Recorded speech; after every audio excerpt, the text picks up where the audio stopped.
कोटपाड़ विज्ञापित अंचल परिषद कल्याण मंडपठारे राज्य कलिंग पेशादार संघर वार्षिक उत्सव अनुष्ठित हो जाइछि।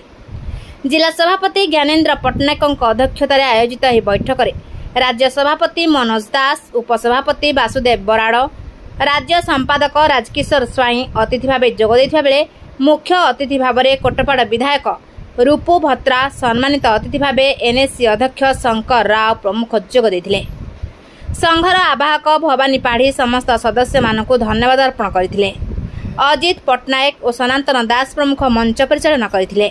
बैठक पूर्व कोटपाड़ बीडीओ संध्या समर्थक जरिया मुख्यमंत्री उद्देश्य दाबीपत्र प्रदान कर कार्यक्रम प्रारंभ में जगतर नाथ जगन्नाथ फोटोचित्र रे दीप प्रज्वलन सहित आरंभ कर बैठक पर विभिन्न संगठनर व्यक्तिविशेष विभिन्न क्षेत्र में उल्लेखनीय कृति और निरपेक्ष खबर परिवेषण समस्त सांबादिक और भारत मीडिया एसोसिएशन संघर समस्त सांबादिक मानकु मुख्य अतिथि रूपू भत्रा, सम्मानित अतिथि अध्यक्ष एम शंकर राव, राज्य सभापति मनोज दास द्वारा मानपत्र और ट्रॉफी सहित सम्मानित कर आज कार्यक्रम में कोटपाड़ अंचल वकिल संघर सभापति मणि प्रसाद पट्टनायक, महाविद्यालय अध्यक्ष डॉक्टर शेषानंद मिश्र सहित समस्त सांबादिक बंधु माने उपस्थित रही पूर्ण सहयोग करथिले।